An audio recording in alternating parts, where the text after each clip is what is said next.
Poor girl walks into the Arab billionaire's watch shop. Everyone laughs. 5 seconds later, she shocks them all, before continuing. Please comment on which city you are watching us from. The streets of Dubai gleamed under the scorching afternoon sun, where skyscrapers touched the clouds and luxury cars lined every corner. In the heart of this opulent city stood Walid's Timepiece Emporium, a legendary watch shop known worldwide for housing the rarest and most expensive timepieces ever created.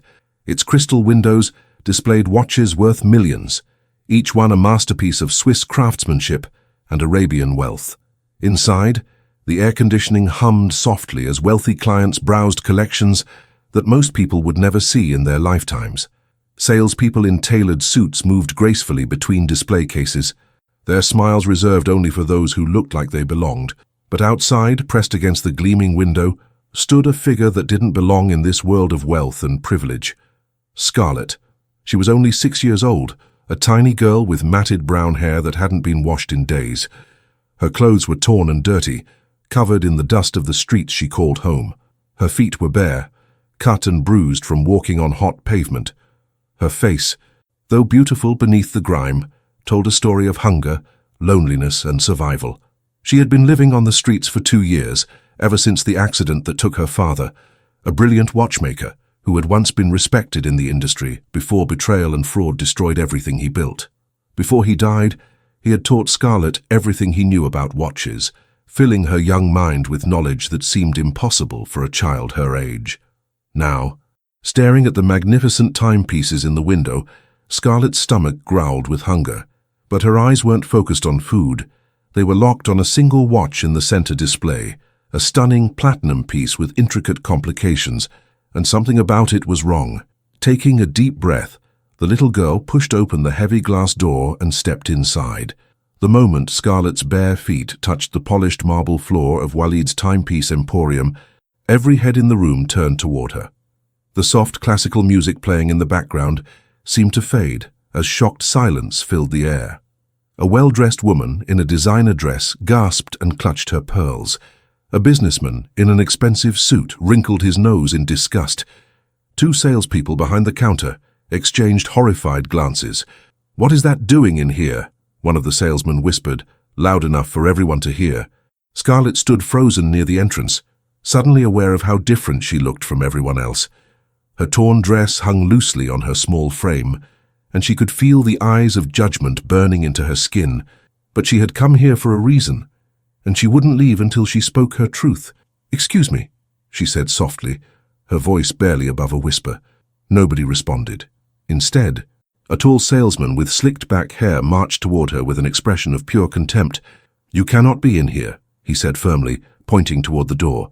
"This is a private establishment for serious clients only. Go back to wherever you came from." "But I need to—" Scarlett began. "Out!" The salesman raised his voice, and several customers laughed. "Look at her," a woman in diamonds sneered to her companion. "They're probably looking for scraps or trying to steal something." Someone called security, another customer suggested with a chuckle. Scarlett's eyes filled with tears, but she refused to let them fall. She had survived 2 years on the streets. She had learned not to cry easily, but the cruelty in this room felt different, sharper, more deliberate. Just as the salesman reached out to grab her arm, a deep, commanding voice cut through the chaos. "Stop!" Everyone turned to see Walid al-Rashid himself emerging from his private office at the back of the store. At 38 years old, he was a striking figure, tall, with sharp features, dark, penetrating eyes, and an aura of absolute authority. He wore a custom-tailored navy suit and a watch worth more than most people's homes. The room fell silent instantly. Walid was not just the owner. He was a legend in the luxury world, a self-made billionaire whose taste was impeccable and whose word was law. "What is happening here?" Walid asked calmly, his eyes moving from his staff to the small, dirty child standing near the entrance. "Sir, this child wandered in off the street," the salesman explained, his tone apologetic. "I was just escorting her out." Walid studied Scarlett for a long moment. She stood there, trembling slightly, but her eyes, those remarkable green eyes, held something he hadn't expected: intelligence, determination, and no fear. "And why did you come into my shop, little one?" Walid asked, his voice softer now but still carrying authority. Scarlett swallowed hard. This was her chance. "The watch," she said, pointing toward the center display. "The platinum one with the moon phase complication. It's fake." The room erupted in laughter. Even Walid's lips twitched with amusement. "Fake," the head salesman scoffed. "That is a genuine Patek Philippe Grand complication, authenticated by 3 independent experts, worth $4.2 million. She doesn't even know what she's looking at." Another customer laughed. But Walid raised his hand, silencing everyone. He walked slowly toward Scarlett, studying her with renewed curiosity. Something about the way she said it, the confidence in her small voice, intrigued him. "You're certain?" he asked, crouching down to her eye level. "Yes, sir." Scarlett nodded. Walid stood, a slight smile playing on his lips. The entire room watched in disbelief as the billionaire made an announcement that would change everything. "Very well then," Walid declared loudly, his voice echoing through the showroom. "I'll make you a deal, little one. If you can prove to me that this watch is fake, if you can show me one genuine error in its construction, I will give you $2 million, and the watch itself." The room gasped. Several people laughed nervously. This had to be a joke. But Walid's expression was deadly serious. The laughter in the room gradually died down as everyone realized that Walid wasn't joking. The billionaire stood with his arms crossed, his dark eyes fixed on the tiny girl who dared to challenge the authenticity of one of his most prized pieces. "Sir, you can't be serious," the head salesman protested. "This is absurd. The watch has been certified by—" "I know what it's been certified by," Walid interrupted coldly. "I paid for those certifications myself, but I'm curious to hear what this child has to say." He turned back to Scarlett. "Come closer. Examine it." Scarlett's heart pounded in her chest as she walked toward the display case, her bare feet leaving small prints on the pristine floor. The other customers gathered around, some amused, others annoyed by the disruption to their shopping experience. The head salesman reluctantly unlocked the case and carefully removed the magnificent platinum timepiece, placing it on a velvet cushion on the counter. The watch gleamed under the showroom lights, a masterpiece of horological engineering with multiple complications visible through its transparent caseback. "Well," Walid prompted, "show me this error you claim to see." Scarlett stepped up to the counter, barely tall enough to see over it. Someone brought a step stool, though the gesture felt more mocking than helpful. She climbed up and leaned in close to the watch, her small fingers hovering above it without touching. Her eyes, trained by countless hours spent in her father's workshop, scanned every detail. She remembered his voice, patient and loving, teaching her the secrets of watchmaking. "Scarlett, my darling, a true watch is like a heartbeat. Every piece must move in perfect harmony. The balance wheel oscillates exactly 28,800 times per hour. The moon phase must account for 29.53 days per lunar cycle.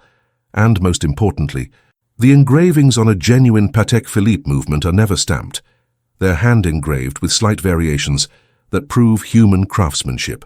"The movement," Scarlett said quietly, her finger pointing to the transparent case back. "May I see it closer?" Walid nodded to his salesman, who reluctantly handed her a jeweler's loupe. Scarlett held it to her eye, examining the intricate mechanical movement inside the watch. The room was completely silent now. Even the skeptics found themselves holding their breath, watching this impossible scene unfold. "There," Scarlett said finally, her voice steady despite her nervousness. "The Geneva seal, engraving on the bridge. It's stamped, not hand-engraved. You can see the edges are too perfect, too uniform. A real Patek Philippe movement from this era would have slight variations in the engraving depth because it's done by hand." Several people leaned in to look. The head salesman's face went pale. "That's not all," Scarlett continued, gaining confidence. "The balance wheel is oscillating at the wrong frequency. I counted. It's running at 21,600 beats per hour, not 28,800. That's the frequency of an older, cheaper movement. And look at the moon phase disc. The stars are printed, not applied. Patek Philippe always uses applied stars on their complications at this price point." Walid said nothing. He took the loupe from Scarlett's hand and examined the watch himself, his expression unreadable. His head salesman stood frozen, sweat beading on his forehead. After what felt like an eternity, Walid straightened up and looked at his staff with eyes that could cut through steel. "Get me Anton Fisher on the phone," he said quietly. "Now." Anton Fisher was the independent expert who had authenticated the watch just 3 months ago, certifying it as genuine before Walid paid $4.2 million for it. The salesman scrambled to make the call, while the showroom remained in stunned silence. Walid turned to Scarlett, and for the first time, his expression softened slightly. "What is your name, child?" "Scarlett, sir," she answered, her voice small but clear. "And where did you learn about watches, Scarlett?" Tears finally welled in her eyes. "My father taught me. He was a watchmaker. Before he died." Walid nodded slowly, something shifting in his gaze. "Recognition, perhaps, or respect. Wait here," he said simply. The phone call with Anton Fisher lasted exactly 7 minutes and 43 seconds. Walid stood in the center of his showroom, his phone pressed to his ear, his expression growing darker with each passing moment. The customers and staff remained frozen in place, afraid to move or speak, as they watched their billionaire employer's jaw tighten with barely contained fury. Scarlett sat on a leather chair near the display case, her small legs dangling above the floor. One of the younger saleswomen, overcome with guilt for how the child had been treated, had quietly brought her a bottle of water and a small pastry from the back office. Scarlett ate slowly, savoring each bite as if it might be her last meal for days, because it very well could be. "I see," Walid said into the phone, his voice dangerously calm. "And when exactly were you planning to inform me of this discrepancy, Anton?" A pause. "No, I don't want to hear your excuses. You authenticated a $4.2 million forgery. A 6-year-old child just exposed what 3 of your experts missed." Another pause, longer this time. "I consider our professional relationship terminated. You'll be hearing from my lawyers." He ended the call and stood in silence for a moment, his fingers gripping the phone so tightly his knuckles turned white. Then, slowly, deliberately, he turned to face his head salesman. "Marcus," Walid said quietly. The single word carried more weight than a shout. The head salesman, Marcus, looked like he might faint. "Sir, I had no idea. The certifications all seemed legitimate. I followed protocol exactly as Mayu followed protocol," Walid repeated, his voice cutting like a blade. "You followed protocol, and yet somehow, a homeless child with no shoes and no money saw what you did not. Tell me, Marcus, what exactly am I paying you for?" "Sir, please, How long have you worked for me?" 12 years, sir." 12 years, Walid said, nodding slowly. 12 years, and in that time, you've sold hundreds of millions of dollars worth of timepieces. You've built a reputation. You've earned my trust." He paused, letting the weight of those words settle. "And today, you laughed at a child. You tried to throw her out onto the street without even listening to what she had to say. You judged her by her appearance rather than her words." Marcus opened his mouth to respond, but no words came out. Walid turned to address the entire room. "Let me be absolutely clear about something. This shop, this business I've built, exists because I have always valued knowledge over appearance, substance over status, truth over comfort. Today, every single person in this room failed that standard. Every single one. A woman in diamonds who had earlier called Scarlett a thief suddenly found the floor very interesting. The businessman who had wrinkled his nose in disgust shifted uncomfortably. Even the customers who had simply remained silent looked ashamed. This child," Walid continued, gesturing toward Scarlett, "showed more expertise in 5 minutes than some of you have demonstrated in years. She had the courage to speak truth to power, knowing she would be ridiculed. She stood her ground when everyone in this room wanted her gone, and she was right." He walked over to where Scarlett sat, still clutching her half-eaten pastry. He crouched down to her eye level, just as he had before, but this time his expression was entirely different. No amusement, no skepticism, only genuine respect. "Scarlett," he said softly, "I made you a promise. If you found an error, I would give you $2 million and the watch. A man is only as good as his word."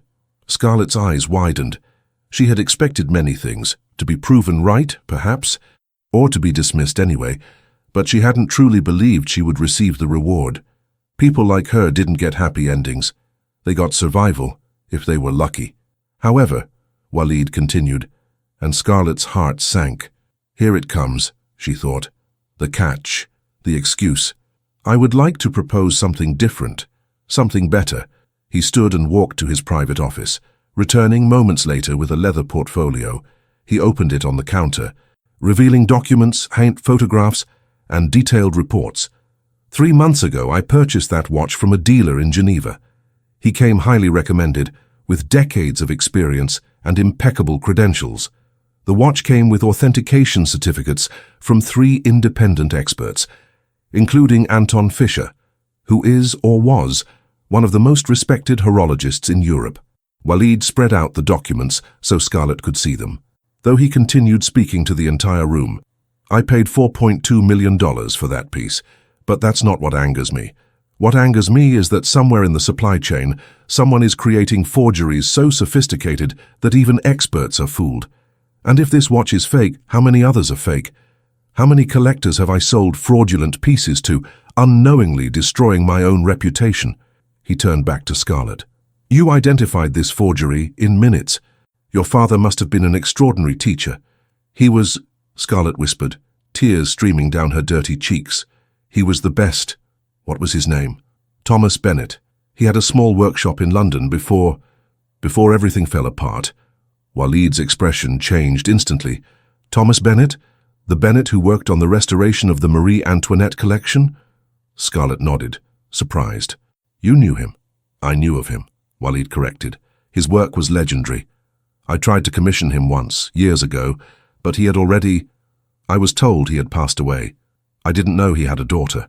He taught me everything, Scarlett said, her voice breaking. Every night he would show me movements and complications. He said that watches were like poetry. Every piece had to be perfect, or the whole thing fell apart. After he died, I had nowhere to go, no family, so I lived on the streets, but I never forgot what he taught me. The room was completely silent now. Even Marcus, who had been so quick to judge, looked stricken with guilt. Walid made his decision in that moment, a decision that would change both their lives forever. Scarlett Bennett, he said formally, I am going to honor my promise. But instead of giving you $2 million and a fake watch, I'm going to offer you something far more valuable. I'm going to offer you a future. He gestured around the showroom. This empire I've built is at risk. If one forgery made it past my experts, there could be dozens more, maybe hundreds. I need someone I can trust, someone with genuine expertise, someone who sees what others miss. I need someone like your father. I need someone like you. Scarlett stared at him, not understanding. I'm offering you a home, Walid said clearly. I'm offering you an education. I'm offering you the chance to learn not just about watches, but about business, about life, about becoming whoever you want to be. You'll never sleep on the streets again. You'll never go hungry again. And in return, you'll help me authenticate my collection and ensure that no more forgeries enter my inventory. He paused, making sure she understood the weight of what he was offering. You'll live in my home. You'll have your own room, clothes, food, everything a child should have. I'll hire tutors, the best in the world, to continue your education. And when you're older, if you choose, you can work with me. Learn the business. Perhaps even inherit it someday, if you prove yourself worthy. The room erupted in shocked whispers. Marcus looked like he might have a heart attack. The wealthy customers couldn't believe what they were hearing, a billionaire offering his entire empire to a street child. But Walid ignored them all, his eyes focused solely on Scarlett. What do you say, little one? Will you trust me? Scarlett looked at this powerful man who was offering her everything she had lost when her father died. Part of her wanted to say yes immediately, to grab onto this lifeline before it disappeared. But another part of her, the part that had survived on the streets, the part that had learned that adults often made promises they didn't keep, hesitated. Why? She asked simply. Why would you do this for me? Walid smiled, a genuine smile that transformed his severe face. Because your father understood something that most people never learn. That true value has nothing to do with money or status. It has to do with knowledge, integrity, and the courage to speak truth even when it's uncomfortable. You have all of those things, Scarlett. You're 6 years old, homeless, and alone. And yet you walked into a room full of people who hated you and proved them all wrong. That kind of courage is rare. That kind of knowledge is precious. And that kind of potential should never be wasted. He extended his hand. So I ask again, will you trust me? Scarlett looked at his hand. Clean, manicured, wearing a watch that probably cost more than most people earned in a lifetime. Then she looked at her own hand, dirty, cut, scarred from street life. For a moment, she hesitated. Then she thought about her father, about how he had always told her that knowledge was the one thing no one could ever take away from her, about how he had believed that good people still existed in the world, even when the world seemed cruel and unfair. Slowly, Scarlett reached out and placed her small, dirty hand in Waleed's large, clean one. "Okay," she whispered. "I'll trust you." The transformation began immediately. Waleed was not a man who hesitated once a decision was made, and he certainly didn't do things halfway. Within an hour of Scarlett accepting his offer, he had made a series of phone calls that set everything in motion. First, he called his personal assistant, Don Layla, a sharp woman in her 40s who had worked for him for 15 years and had never once questioned his judgment, no matter how unusual his requests might seem. "Layla," he said calmly into the phone, "I need you to prepare the guest suite in the East Wing. A child will be staying there, 6 years old, female. She'll need clothes, toiletries, toys, books, everything a child her age might need. I want it ready within 3 hours." There was a brief pause on the other end, Layla processing this unexpected information. Then her professional voice replied, "Of course, Issa. Any preferences for style or color?" Waleed glanced at Scarlett, who was still sitting in the leather chair, watching him with wide, uncertain eyes. "Let her choose," he said. "And Layla? She's been living on the streets. She'll need patience and kindness more than efficiency right now." "Understood, sir." Next, he called Dr. Miriam Hassan, a pediatrician he trusted and who ran a private practice that catered to Dubai's elite families. "Miriam, I need you to come to my residence this evening. I have a child who needs a complete medical examination. Nothing serious, but she's been living rough for some time. Can you come at 7? "Of course, Waleed. I'll bring my full kit." The third call went to his head of security, a former Special Forces operative named Hassan. "I want a complete background check on a Thomas Bennett, British watchmaker, died approximately 2 years ago in London. I want to know everything, his life, his death, his family, his business. Everything. I need it by morning. Consider it done." Throughout all of this, Scarlett sat quietly, overwhelmed by how quickly her world was changing. 1 hour ago, she had been a homeless child with no prospects and no future. Now, a billionaire was making phone calls that would alter the trajectory of her entire life. The other people in the showroom had gradually filtered out, though not without casting lingering glances at the strange scene. Marcus had retreated to the back office, his future with the company suddenly very uncertain.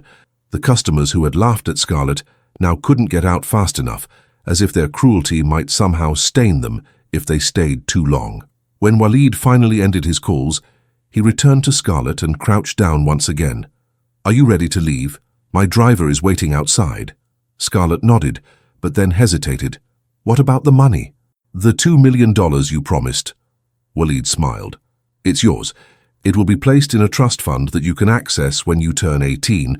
Until then, it will grow with investments, and you'll never have to worry about money again. But Scarlett, I want you to understand something important. Money alone won't make you happy.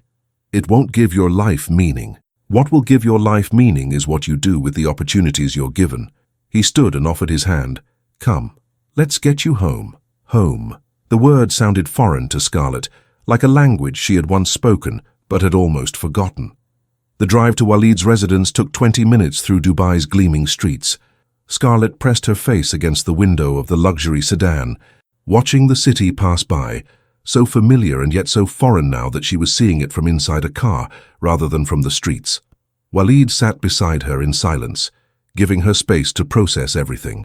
He had learned, through years of business negotiations, that sometimes silence was more powerful than words. When they finally arrived at his estate, Scarlett gasped. The property was enormous, a modern palace of white stone and glass, surrounded by meticulously maintained gardens and fountains. The gates opened automatically as they approached, and the car glided up a long driveway lined with palm trees. "This is where you live," Scarlett whispered. This is where we live now, Walid corrected gently. Layla was waiting at the entrance, a professional woman with kind eyes and a warm smile that immediately put Scarlett at ease. "Welcome home, Scarlett," she said, crouching down just as Walid had done. "I've prepared a room for you, but first, would you like to take a bath? I have bubbles and clean towels waiting." Scarlett nodded eagerly. She couldn't remember the last time she had bathed properly, probably not since before her father died. Layla led her inside, through marble hallways decorated with priceless art and antiques, but Scarlett barely noticed the luxury around her. Her mind was still trying to catch up with reality, still waiting for the moment when she would wake up and find herself back on the cold streets. The bathroom was larger than any space Scarlett had ever lived in. The bathtub was enormous, already filled with warm water and bubbles that smelled like lavender. Clean towels were stacked nearby, along with gentle soaps and shampoos designed for children. "Take your time," Layla said softly. "I'll be right outside if you need anything. And Scarlett, there's no rush. This is your home now. You're safe here." Scarlett waited until Layla closed the door. Then she slowly undressed, wincing as she peeled away clothes that had been on her body for days. She caught sight of herself in the mirror and barely recognized the thin, dirty child staring back at her. When she finally sank into the warm water, something inside her broke. All the fear, all the pain, all the loneliness of the past 2 years came flooding out in silent sobs that shook her small body. She cried for her father, for the home she had lost, for the nights she had spent cold and hungry and afraid. But she also cried with relief, because for the first time in 2 years, she was warm, she was clean, she was safe. An hour later, Scarlett emerged from the bathroom wrapped in a soft white robe that was far too large for her. Layla was waiting with a gentle smile and led her to the prepared guest suite. The room was beautiful, decorated in soft colors with a large bed, a desk, bookshelves, and a window that overlooked the gardens. But what caught Scarlett's attention was the collection of clothes laid out on the bed. Dresses, pants, shirts, pajamas, all in various sizes, because Layla hadn't been sure what would fit. "Choose whatever you like," Layla said, "and tomorrow, we'll go shopping for more. But for tonight, let's just get you comfortable." Scarlett chose a simple blue dress and white socks, the first clean clothes she had worn in months. When Layla brushed her hair gently, working out the tangles with patience and care, Scarlett felt tears threatening again. "You have beautiful hair," Layla said softly. "Once it's properly washed and cared for, it's going to shine." When Scarlett was finally dressed and presentable, Layla led her downstairs to the dining room, where Walid was waiting. He had changed from his business suit into more casual clothes, dark pants and a simple white shirt, but he still carried that aura of absolute authority. "Better?" he asked when he saw her. Scarlett nodded, suddenly shy. She looked so different now, so clean and presentable, that she almost felt like a different person. "Sit." Walid gestured to the chair beside his at the long dining table. "You must be hungry." Hungry didn't begin to cover it. When the food arrived, a feast of rice and grilled chicken, fresh vegetables, and warm bread, Scarlett had to force herself not to eat too quickly. Her body wasn't used to this much food, and she didn't want to make herself sick. Walid watched her eat with quiet satisfaction. "Tomorrow," he said, "Dr. Hassan will come to examine you. She's very kind, and she'll make sure you're healthy. We'll also start planning your education. You're clearly brilliant, but you've missed 2 years of formal schooling. We'll need to catch you up." Scarlett paused mid-bite. "School? Private tutors to start," Walid said, "until you're ready for something more structured. You'll learn mathematics, modern science, languages, history, everything you need. But you'll also continue learning about watches, if that's what you want. Your father's knowledge shouldn't be lost." "I want to learn everything," Scarlett said firmly. "Everything he taught me, and more." Walid smiled. "Good, because I have a task for you once you're settled. I need you to examine every watch in my collection, over 300 pieces. I need to know which ones are real and which ones might be forgeries. Can you do that?" Scarlett nodded seriously. "Yes, I can do that." "Then we have an agreement," Walid said, extending his hand across the table. Scarlett shook it, her small hand disappearing in his larger one. In that moment, a partnership was born, one that would grow and evolve over the years to come, built on mutual respect, shared knowledge, and the understanding that true value had nothing to do with wealth or status. After dinner, Layla showed Scarlett back to her room. The bed was soft, the blankets warm, and for the first time in 2 years, Scarlett fell asleep in a real bed, safe and protected. And in his study down the hall, Walid sat at his desk, reviewing the files Hassan had already begun to compile on Thomas Bennett. As he read about the brilliant watchmaker who had been destroyed by fraud and betrayal, who had died leaving his young daughter alone in the world, Walid made a silent promise. He would give Scarlett the life her father would have wanted for her. He would protect her, educate her, and help her become everything she was meant to be. Because sometimes the most valuable thing a person could do was recognize potential in unexpected places and have the courage to nurture it.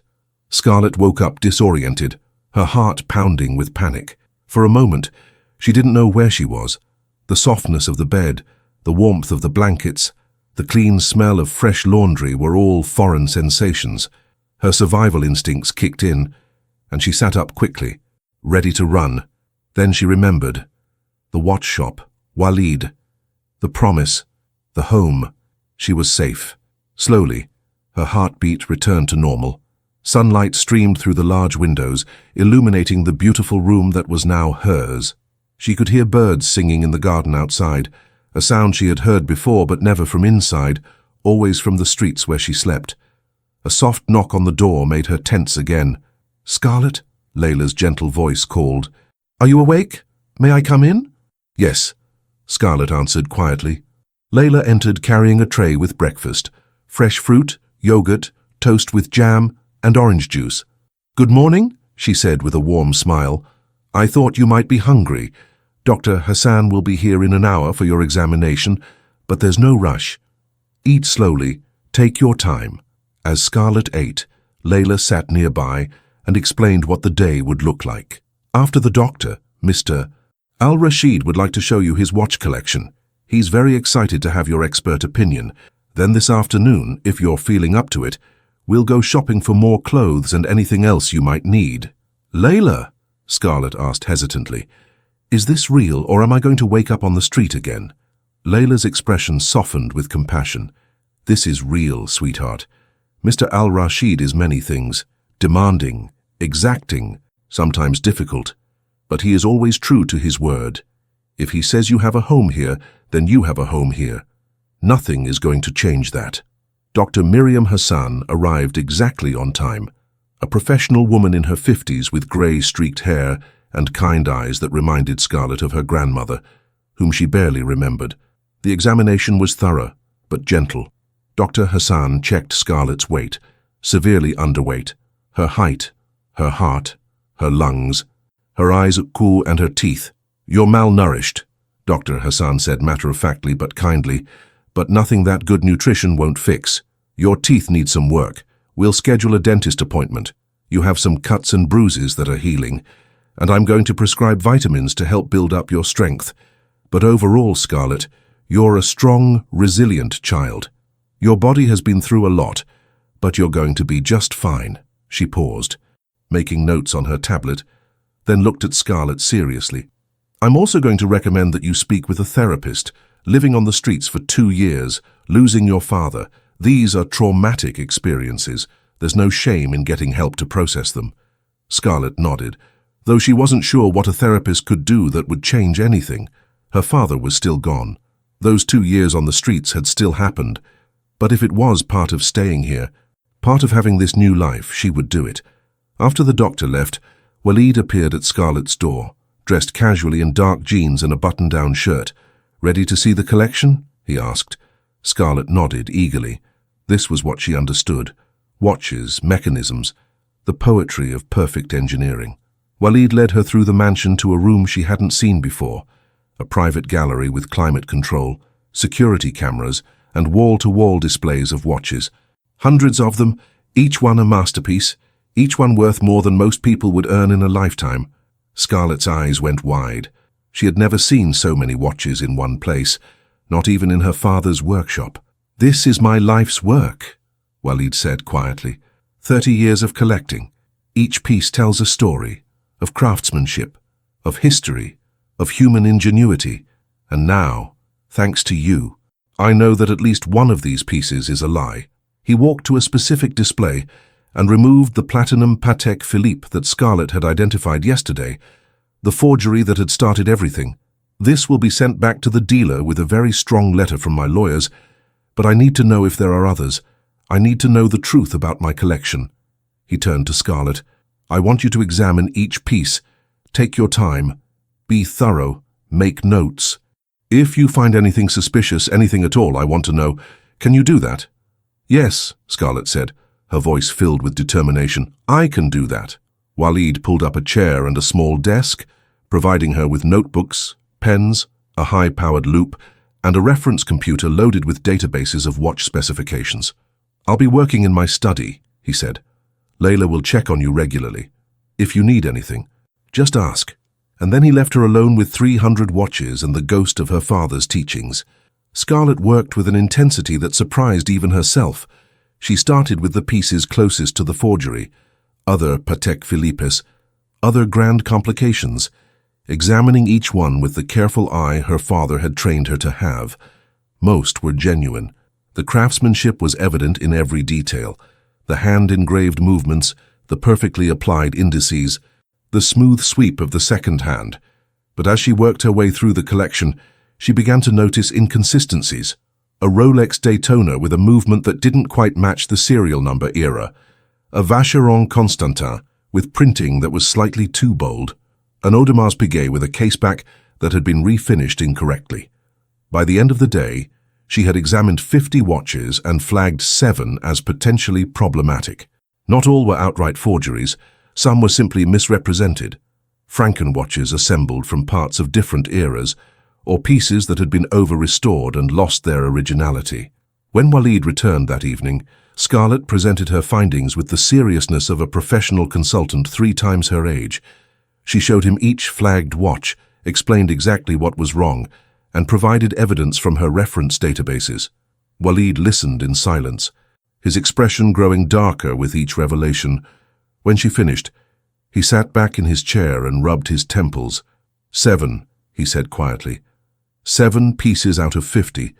If that ratio holds for the entire collection, he did the math quickly in his head.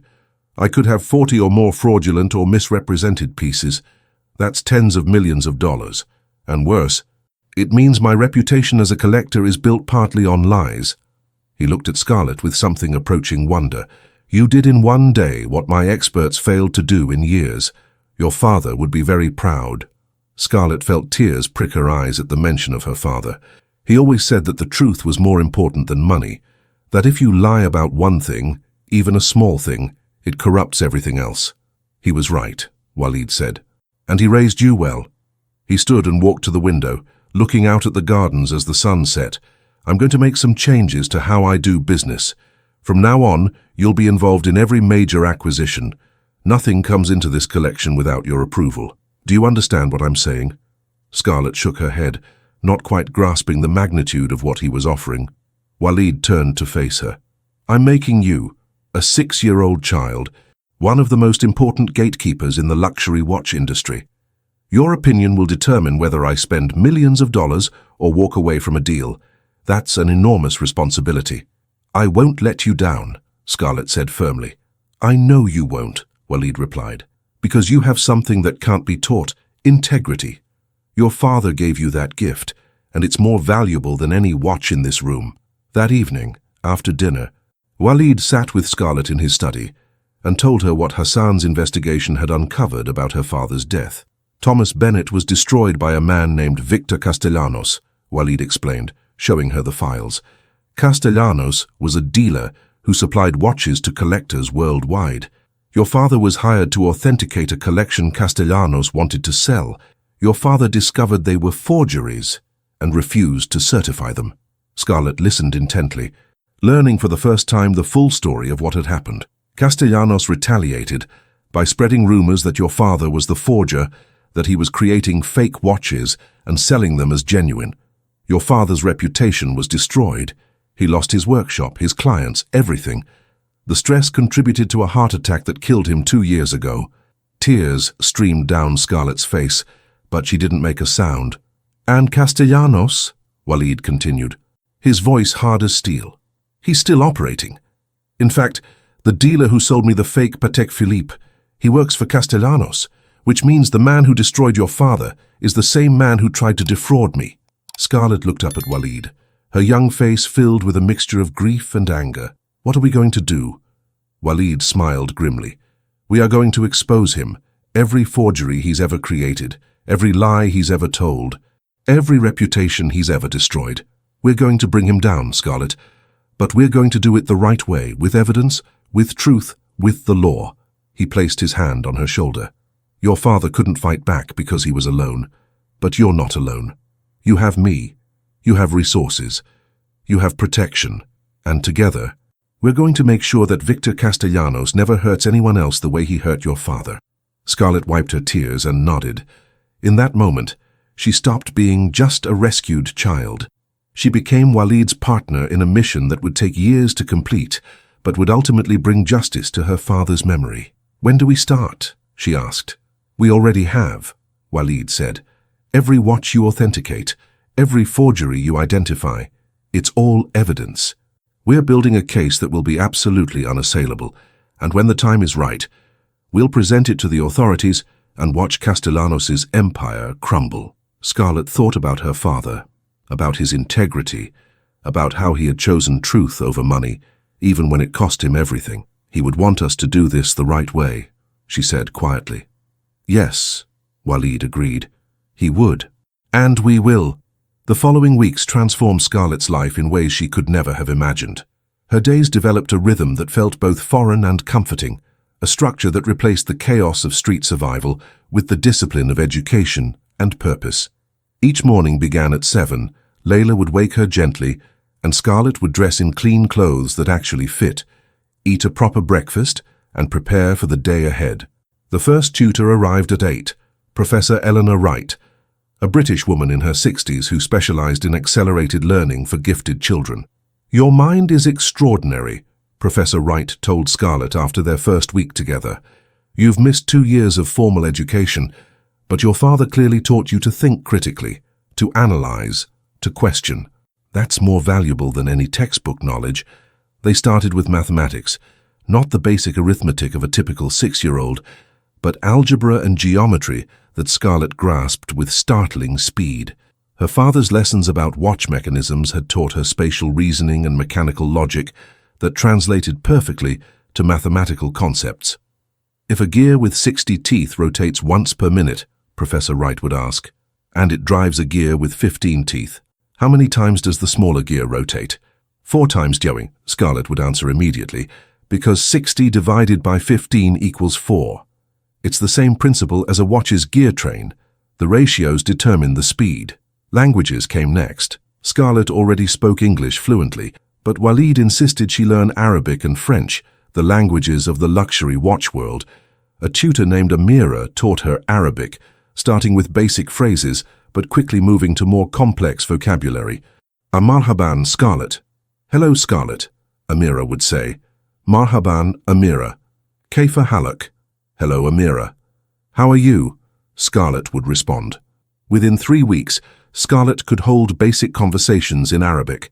Within 6 weeks, she was reading simple texts. Her mind absorbed information like a sponge that had been dry for too long. But the most important part of her education happened in Walid's watch gallery. Every afternoon, after her formal lessons, Scarlett would spend 3 hours examining the collection. She worked methodically, documenting every piece, noting every detail, building a comprehensive database of Walid's holdings. By the end of the first month, she had examined all 327 watches. Her findings were devastating. 43 pieces were problematic, either outright forgeries, Frankenwatches, or significantly misrepresented pieces. The total value of the fraudulent items exceeded $35 million. Walid took the news with surprising calm. "Knowledge is power," he said when Scarlett presented her final report. "Now we know the truth. Now we can act." He began the process of contacting dealers, demanding refunds, threatening legal action. Some cooperated immediately, terrified of Walid's legal team and his influence in the industry. Others fought back, claiming the watches were authentic, that Scarlett was just a child and couldn't possibly know what she was talking about. Those dealers learned quickly that dismissing Scarlett was a mistake. The turning point came 6 weeks after Scarlett had moved into Walid's home. A dealer named Henrik Vandenberg, one of Castellanos' primary associates, refused to refund money for a fraudulent Vacheron Constantin that Scarlett had identified. He sent a condescending letter suggesting that Walid was being manipulated by a child's fantasies and should consult real experts. Walid's response was swift and surgical. He invited the world's 3 most respected independent horologists to his home for a private examination.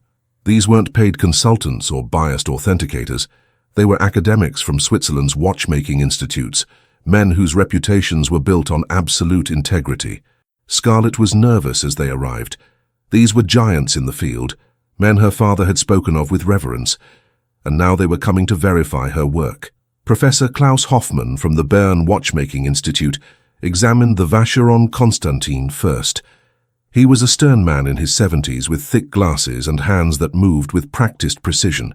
He spent 30 minutes with the watch, using tools and magnification that even Scarlett didn't have access to. Finally, he looked up at Walid and nodded. "The child is correct. This is a sophisticated forgery. The movement is genuine Vacheron Constantin, but from a different era, probably 1960s. The case is modern, created to mimic a 1940s design. Someone assembled this Frankenwatch with considerable skill, but it is absolutely not an authentic 1940s Vacheron Constantin as represented." The second expert, Dr. Jean-Marc Dubois from Geneva, examined 3 other pieces Scarlett had flagged. Each time he confirmed her assessment. "Remarkable," he kept muttering. "Absolutely remarkable. She caught details I would have missed on a casual examination." The third expert, a Japanese horologist named Takeshi Yamamoto, spent an hour with Scarlett, asking her questions about her methodology, her training, her approach. When he finished, he turned to Walid with an expression of genuine amazement. "Mr. Al-Rashid, I have spent 40 years studying horology. I have examined tens of thousands of watches, and I can say with absolute certainty that this child has a gift I have rarely seen. Her father must have been an extraordinary teacher, but this level of perception, this cannot be taught. She sees things others miss because she understands watches not as objects, but as living mechanical poetry." He bowed slightly to Scarlett, a gesture of respect from a master to an equal. "It is an honor to meet you, Miss Bennett."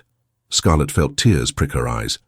These men, these experts her father had admired, were treating her not as a child but as a colleague, as someone worthy of respect. Walid documented everything.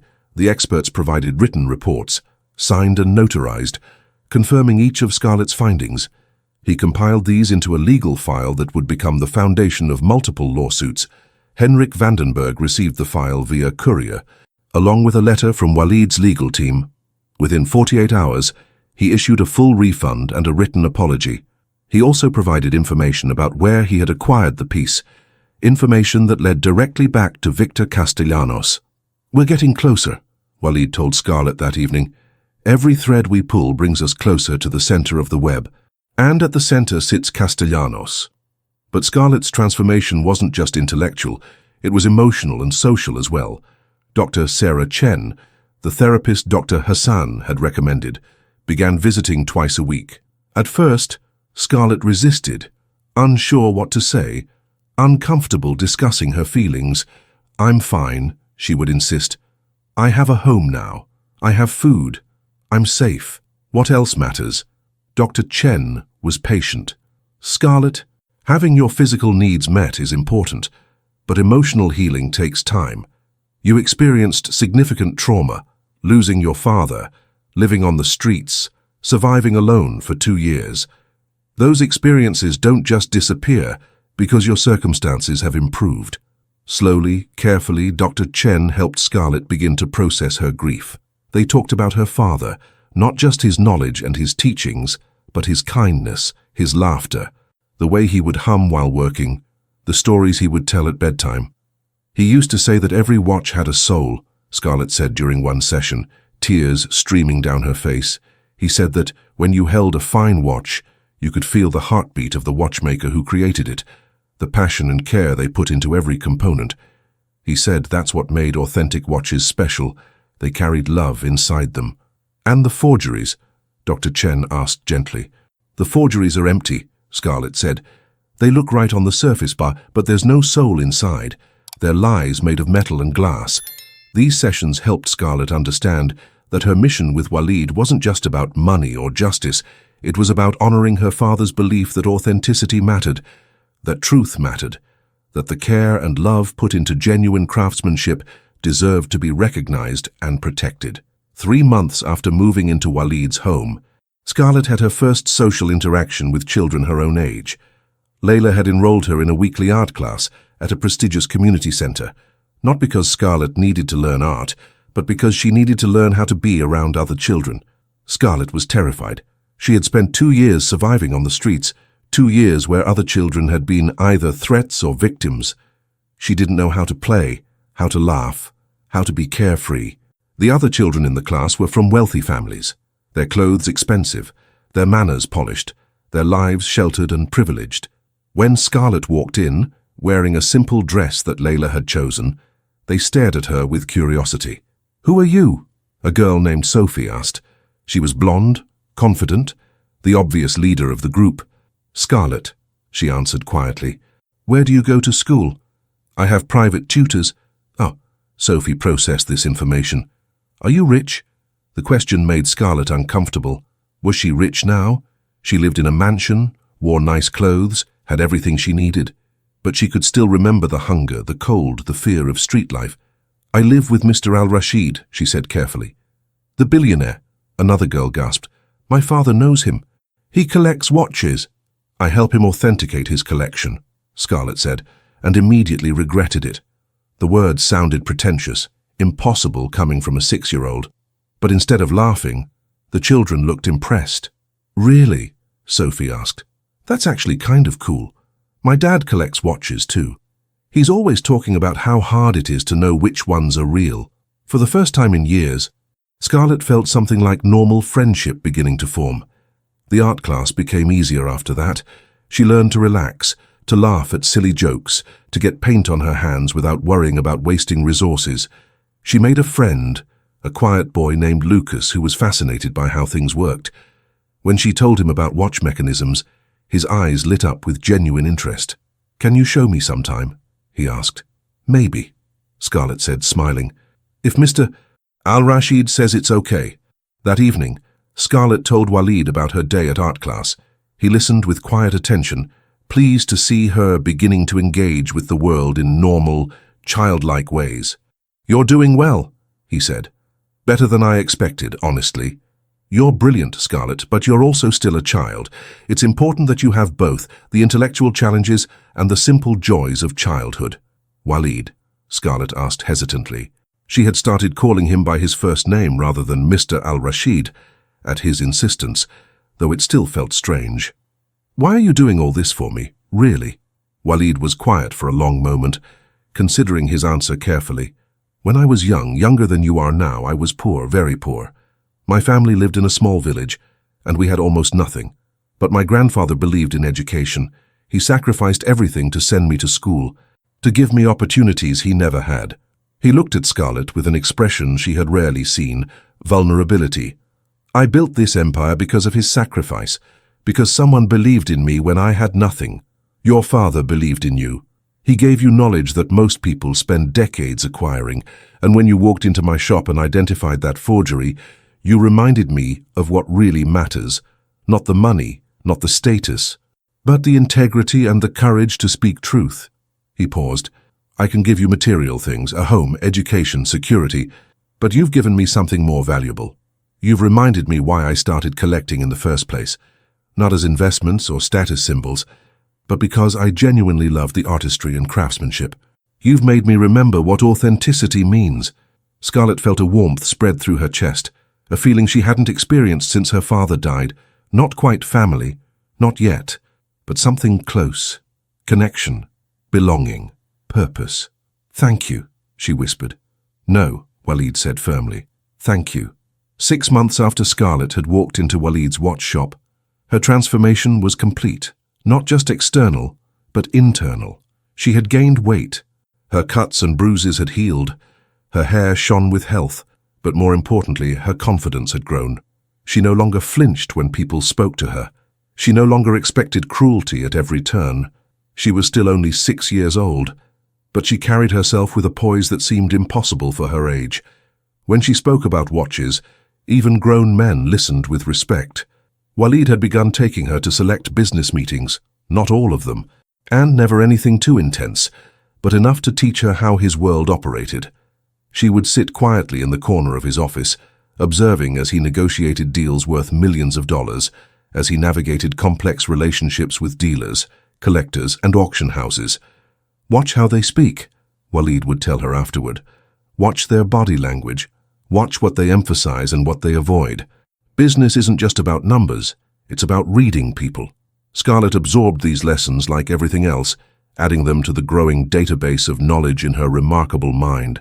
The breakthrough in their investigation of Victor Castellanos came from an unexpected source. One of the dealers Walid had sued, a nervous man named Philippe Moreau, who operated out of Paris, contacted them with an offer. "I'll cooperate," he said over a video call, his face pale and sweating. "I'll tell you everything I know about Castellanos' operation, but I need protection. He's a dangerous man, Mr. Al-Rashid. He's destroyed people who've crossed him." Walid leaned forward, his expression intense. "Tell me what you know, and I'll ensure you're protected. But I need everything. Names, dates, transactions, methods, everything." Moreau glanced nervously off camera, as if afraid someone might be listening. "Castellanos runs a network spanning 5 countries. He has master forgers in Switzerland who create the fakes, dealers like me who sell them, and authenticators who he's either bribed or blackmailed into certifying them as genuine." "Thomas Bennett," Walid said. "What do you know about what happened to him?" Moreau's face crumpled with guilt. Bennett was brilliant. Too brilliant. Castellanos sent him a collection to authenticate, expecting him to play along like everyone else. But Bennett refused. He documented everything, was planning to go to the authorities. So Castellanos destroyed him first, spread rumors, planted false evidence, turned the industry against him. By the time Bennett died, his reputation was so damaged that when he had the heart attack, most people assumed it was guilt eating away at him. Scarlett, sitting in her usual corner of Walid's office, felt fury burning in her chest. This man, this criminal, had killed her father as surely as if he'd held a weapon. The stress, the betrayal, the destruction of everything her father had built, it had all led to that final, fatal heart attack. "And the forgeries," Walid pressed, "how sophisticated are they?" "Extremely," Moreau admitted. "Castellanos employs watchmakers who used to work for the major brands. They know every detail, every specification. Some of their forgeries are so good that they fool even factory-trained technicians. The only way to catch them is to know exactly what to look for, the kind of knowledge that takes decades to acquire. Or a brilliant teacher and an exceptional student," Walid said, glancing at Scarlett. Moreau followed his gaze, seeing Scarlett for the first time. "That's her, the child who's been identifying the forgeries?" "That's her," Walid confirmed. "And she's better at it than anyone I've ever met." Moreau shook his head in disbelief. "Castellanos is going to be furious when he finds out. He thought his forgeries were undetectable." "Let him be furious," Walid said coldly. "Scarlett, Mr. Moreau is going to send us his complete records. I want you to go through them and identify every piece he sold that was fraudulent. Can you do that?" "Yes," Scarlett said firmly. The records arrived 2 days later. Thousands of pages of transactions, photographs, certificates, correspondence. Moreau had kept meticulous records, perhaps knowing he might need them as insurance one day. Scarlett spent 2 weeks going through everything, cross-referencing the photographs with her growing database of watch specifications. She identified 127 fraudulent pieces that Moreau had sold over the past decade, totaling over $80 million in fraudulent transactions. But more importantly, she found patterns. The same forger's work appeared repeatedly, subtle signatures in how complications were assembled, consistent errors in printing, identical tool marks on casebacks. She began to build a profile of Castellanos' operation, identifying at least 3 different forgers, 2 separate supply chains, and a network of over 30 dealers worldwide. "This is bigger than we thought," Walid said when she presented her findings. "This isn't just fraud, this is organized crime on a massive scale." He contacted Hassan, his head of security, who had connections in international law enforcement. "I need you to set up a meeting with Interpol," Walid said. "We have evidence of an international fraud operation. I want them involved before we make our final move." 2 weeks later, 2 Interpol agents arrived at Walid's residence. Agent Maria Santos from Portugal and Agent Thomas Wright from the UK. They spent 3 days reviewing Scarlett's evidence, interviewing Moreau via secure video link, and coordinating with law enforcement in multiple countries. Agent Santos was particularly impressed with Scarlett's work.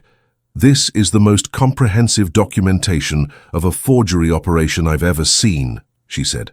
"Most cases fall apart because we can't prove the pieces are fake.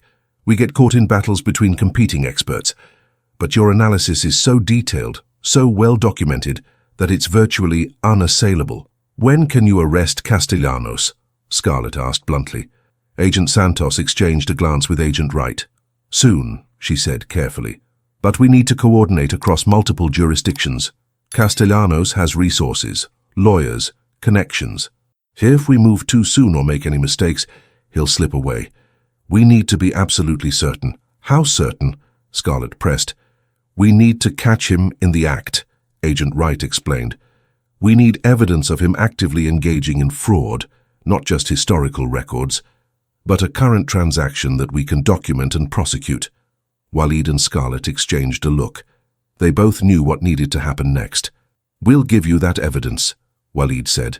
The plan was audacious and risky.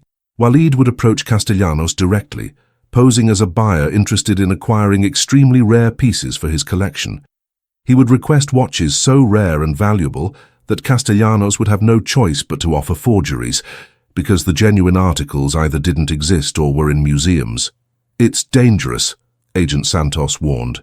"If Castellanos suspects anything, if he realizes you're building a case against him, he could retaliate. We've documented at least 3 cases where people who crossed him had unfortunate accidents. I'm not afraid of him," Walid said calmly. "And I won't let him keep operating, knowing he destroyed Thomas Bennett and countless others." Scarlett listened to these conversations with growing anxiety.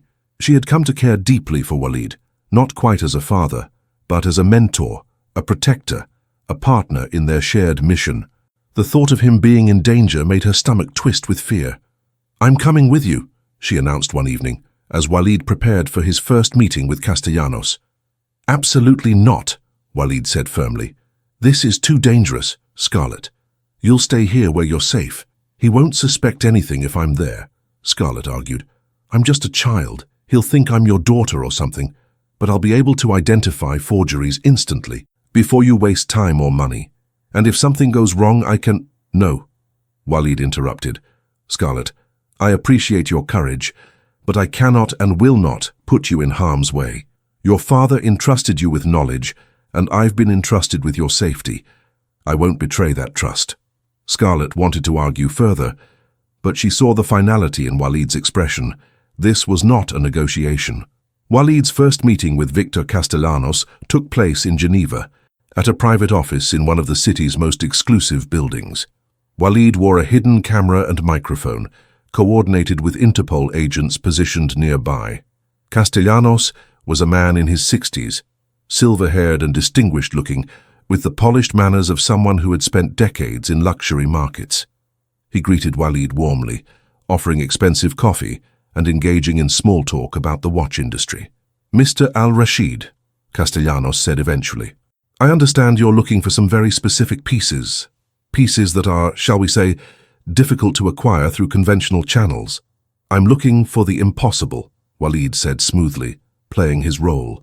"I want watches that will make my collection legendary. I want pieces that other collectors will never have." Castellanos smiled. "Impossible is expensive."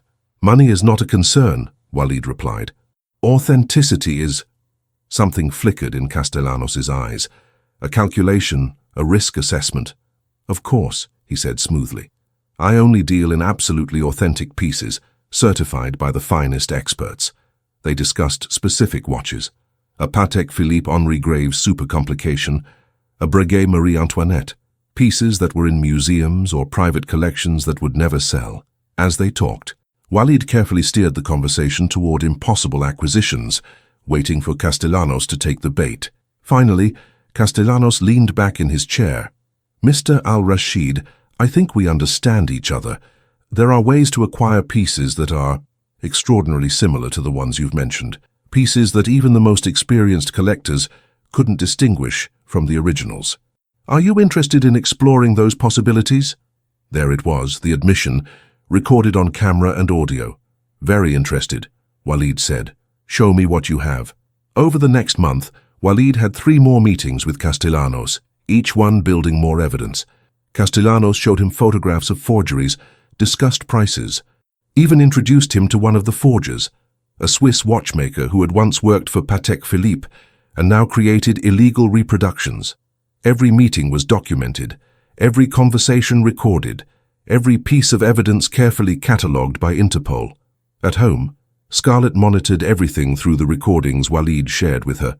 She identified the forger's work in the photographs Castellanos provided, documenting the same subtle signatures she had found in Moreau's records. "We're close," Agent Santos told them during a briefing. "One more meeting where he explicitly offers to sell you a forgery, and we'll have everything we need." The final meeting was scheduled for 2 weeks away in Monaco during the prestigious watch auction season. Castellanos would bring actual forgeries for Walid to examine, pieces so convincing that he was confident Walid wouldn't be able to tell the difference. He had no idea that Walid had the world's best fraud detector waiting to examine every piece. The night before Walid left for Monaco, he sat with Scarlett in his study. She was quiet, anxious about what was to come. "It's almost over," Walid said gently. "Soon, Castellanos will be arrested, his network dismantled, and your father will have justice." "And then what?" Scarlett asked quietly. Walid looked at her, understanding the real question she was asking. "What happens to us? What happens to me?" "Then," he said carefully, "we continue building the life we've started. You continue your education, continue learning, continue growing into the remarkable person you're becoming. And when you're older, when you're ready, you'll take over this collection and make it your own." "You mean that?" Scarlett asked, her voice small. "I mean that," Walid confirmed. "Scarlett, these past 6 months, you've become important to me, not just as a consultant or a fraud detector, but as a person I care about. I don't have children of my own. I never thought I wanted them. But you've shown me what it means to mentor someone, to invest in someone's future, to watch someone grow and thrive." He paused, choosing his next words carefully. "I'm not trying to replace your father. No one could ever do that. But I'm offering you a permanent place in my life, in my home, in my legacy, if you want it." Scarlett felt tears streaming down her face, happy tears this time, tears of relief and gratitude and belonging. "I want it," she whispered. Walid pulled her into a rare embrace, and for the first time since her father died, Scarlett felt truly safe. Monaco during auction season was a spectacle of wealth and excess, the tiny principality on the French Riviera filled with billionaires, their yachts crowding the harbour, their sports cars lining the narrow streets. The annual watch auctions drew collectors from around the world, all competing for the rarest and most valuable timepieces. Walid arrived with a small entourage, his security team, his personal assistant Layla, and against every instinct telling him not to, Scarlett. He had ultimately agreed to let her come, but only under strict conditions. She would stay in the hotel suite under heavy security, except for the final meeting with Castellanos, and even then, she would only observe from a distance through video feed. Scarlett had reluctantly agreed, though she had her own plans that she hadn't shared with Walid yet. Their hotel suite overlooked the harbour, offering a stunning view of the yachts and the Mediterranean Sea. But Scarlett barely noticed the luxury. Her attention was focused on the operation room that Interpol had set up in the adjoining suite, screens showing multiple camera angles, audio equipment, tactical plans for the arrest. Agent Santos briefed them on the final plan. Tomorrow at 3 p.m., Walid will meet Castellanos at his yacht. Castellanos will present 4 watches, all forgeries. Though he doesn't know we know that. Walid will express interest and negotiate a purchase of at least 1 piece. Once money changes hands, or a binding agreement is made, we move in and arrest everyone involved. How many people are we expecting? Walid asked. Castellanos, 2 of his primary dealers, and at least 1 of the forgers.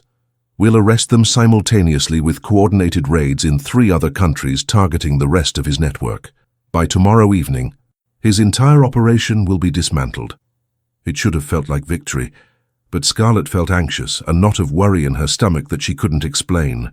That evening, Scarlett couldn't sleep. She stood by the window, looking out at the yachts in the harbor, thinking about her father. What would he think of all this? Would he be proud of what she had accomplished?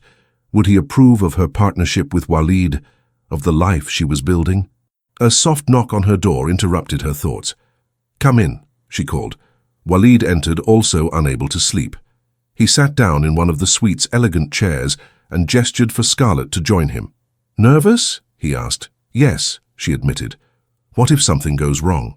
What if he suspects something? What if—" "Scarlett," Walid interrupted gently, "fear is natural before something important, but fear is also what makes us careful, what makes us prepared. We've done everything right. The evidence is solid. Interpol is coordinated. This will work."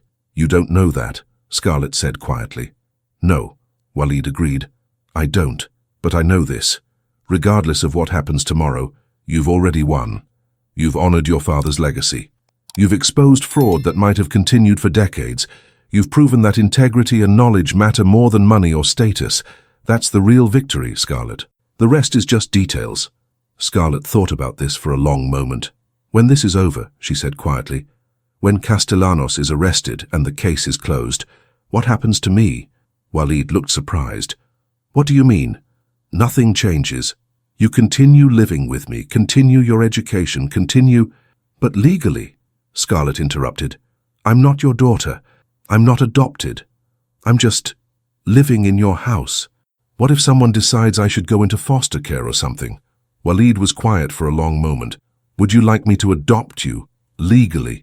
Scarlett felt her heart race. Adoption meant permanence. It meant family. It meant she wouldn't just be a rescued street child anymore.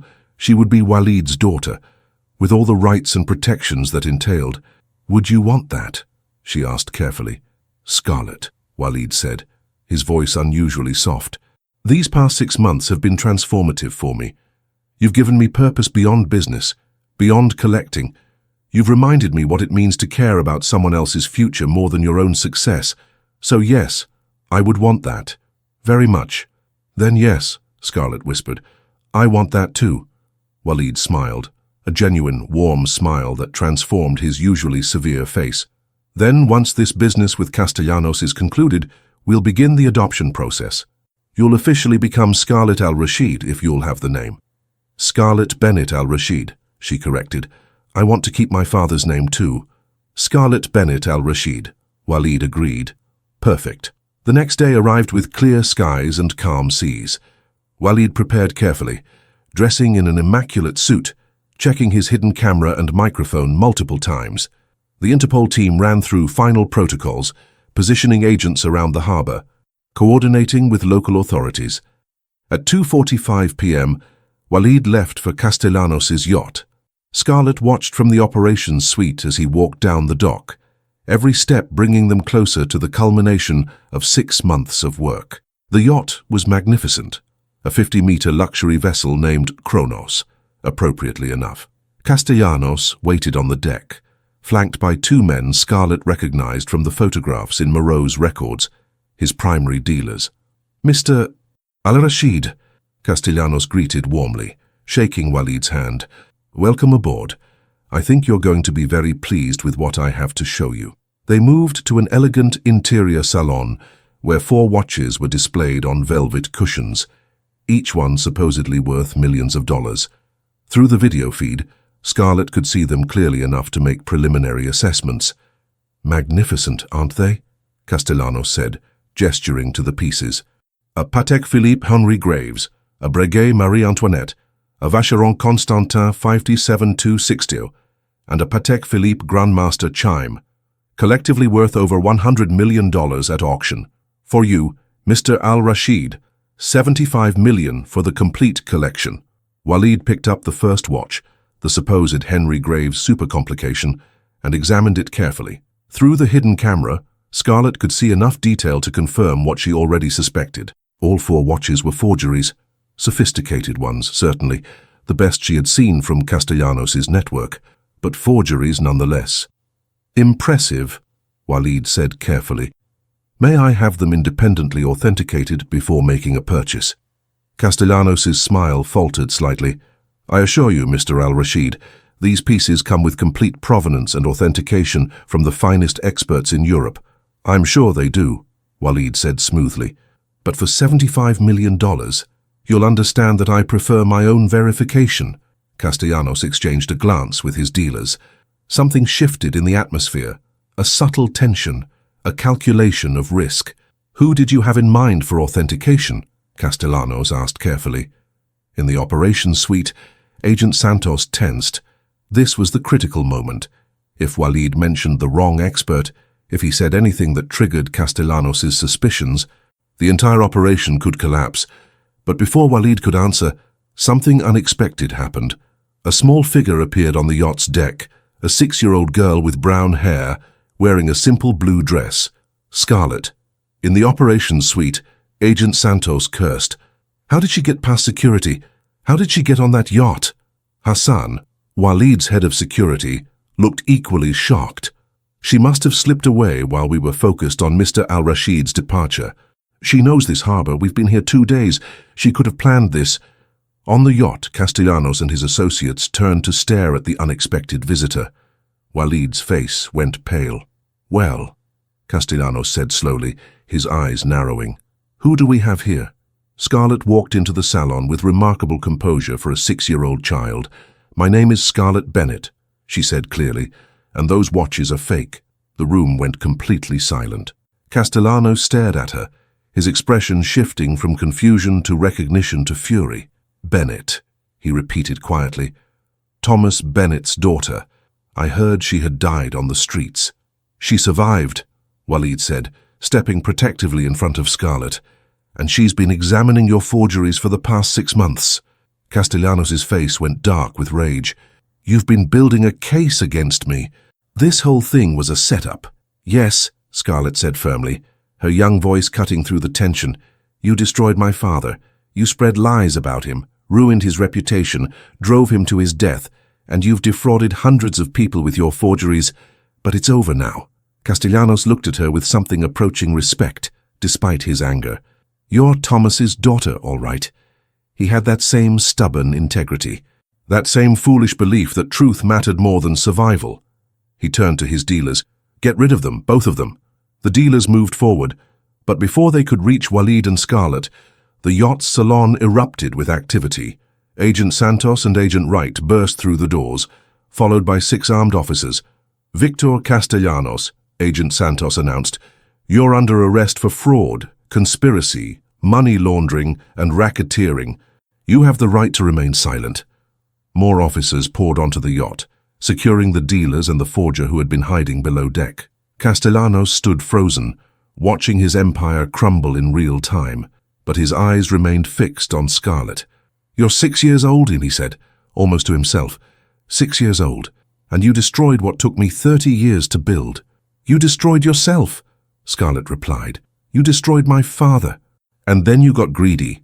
You thought you were smarter than everyone else, but you forgot that integrity and knowledge will always defeat lies and greed eventually. Castellanos actually smiled at that, a bitter, resigned smile. Your father would have been very proud, he said quietly, before the officers led him away in handcuffs. Walid grabbed Scarlett by the shoulders, his expression torn between fury and relief. Do you have any idea how dangerous that was? You could have been hurt. You could have been killed. But I wasn't, Scarlett said calmly, and we won. We won because of evidence and planning, not because a 6-year-old child put herself in harm's way. No, Scarlett corrected. We won because I faced the man who destroyed my father and I wasn't afraid. We won because he saw that his forgeries couldn't fool someone with real knowledge and integrity. We won because truth is more powerful than lies. Walid stared at her for a long moment, then pulled her into a tight embrace. Don't ever do that again, he said quietly. My heart Can't take it. Okay, Scarlett agreed, hugging him back. I promise. Agent Santos approached them, her expression a mixture of exasperation and admiration. That was incredibly reckless, she said to Scarlett, but also incredibly brave. The confrontation, the way you spoke to him, it's all recorded. It will make the prosecution even stronger. She handed Scarlett a business card. When you're older, if you ever want a job with Interpol, call me. We could use someone with your talents. Scarlett smiled. Maybe, she said, but I think I have other plans. The arrest of Victor Castellanos sent shockwaves through the international luxury watch community. Within 48 hours, coordinated raids across 5 countries had dismantled his entire network. 17 people arrested, including forgers, dealers, and corrupt authenticators who had been taking bribes to certify fake pieces as genuine. The media seized on the story with voracious appetite. 6-year-old genius exposes international fraud ring, the headlines screamed. Homeless child becomes billionaire's secret weapon against forgery empire. Waleed's phone rang constantly with interview requests, documentary offers, book deals. He declined them all, protective of Scarlett's privacy and determined to let her have as normal a childhood as possible, despite the circumstances. But there was one interview he couldn't avoid, a private meeting with representatives from Patek Philippe, Vacheron Constantin, Rolex and Audemars Piguet, the 4 major brands whose pieces had been most frequently forged by Castellanos' network. They arrived at Waleed's estate 3 days after Castellanos' arrest. 4 distinguished men in expensive suits, representing centuries of watchmaking heritage and billions of dollars in brand value. Jean-Pierre Moreau, CEO of Patek Philippe, spoke first. Mr. Al-Rashid, we've reviewed the evidence your associate provided to Interpol. The detail, the accuracy, the comprehensive nature of her analysis, it's extraordinary. We would like to meet her if possible. Waleed hesitated. These were powerful men, and Scarlett was still just a child. But she had earned this recognition. Scarlett, he called. She had been listening from the hallway, curious about these representatives from the brands her father had taught her to revere. She walked into the room with her characteristic composure, dressed simply in jeans and a white shirt, looking exactly like what she was, a 6-year-old girl who just happened to possess extraordinary knowledge. The 4 CEOs stood immediately, showing her the same respect they would show a colleague. Jean-Pierre Moreau extended his hand. Miss Bennett, it's an honor to meet you. Your father was a legend in our industry, and it's clear that his legacy lives on through you. Scarlett shook his hand solemnly. My father always said that Patek Philippe represented the pinnacle of horological artistry. He would have been honored to know that you recognize his work. We do more than recognize it, Moreau replied. We want to honor it. With your permission and Mr. Al-Rashid's approval, we would like to establish the Thomas Bennett Foundation for Horological Integrity, a non-profit organization dedicated to training authenticators, developing anti-forgery technologies, and preserving the integrity of haute horlogerie. He looked directly at Scarlett. And we would like you to serve as the Foundation's honorary director. When you're older, should you choose, you could take a more active role. But even now, your expertise would be invaluable in shaping our mission and methods. The other CEOs nodded in agreement. We're pledging an initial $50 million to establish the foundation, added the Vacheron Constantin representative. Now, this fraud epidemic has damaged all of our brands. Your work has shown us that the solution isn't just better technology, it's better education, better training, and absolute integrity. Scarlett looked at Waleed, her eyes wide with disbelief. He nodded encouragingly. My father would want this, she said quietly. He always believed that knowledge should be shared, that the industry needed to come together to protect authenticity. Yes, I'll do it. I'll help however I can. Jean-Pierre Moreau smiled warmly. Then it's settled. The Thomas Bennett Foundation will launch next month. And Miss Bennett, there's one more thing. He reached into his briefcase and pulled out a watch box, a Patek Philippe case, unmistakable in its elegant simplicity. This is a Calatrava Reference 96, one of the first pieces your father ever authenticated for us, back when he was still establishing his reputation. We've kept it in our archives all these years. We'd like you to have it, as a symbol of the connection between your father's legacy and the future you're building. Scarlett opened the case with trembling hands. The watch inside was beautiful, simple, elegant, perfect. And on the case back, engraved in delicate script, "To Thomas Bennett, Master Horologist, with gratitude and respect." She traced the engraving with her finger, tears streaming down her face. Thank you," she whispered. "Thank you for remembering him. We'll never forget him," Moreau promised, "and neither will the industry. Not while you're here to carry forward his work." 3 months later, Scarlett stood in a Geneva courtroom for the sentencing hearing. She was too young to testify formally, but the judge had allowed her to be present as Victor Castellanos received his sentence.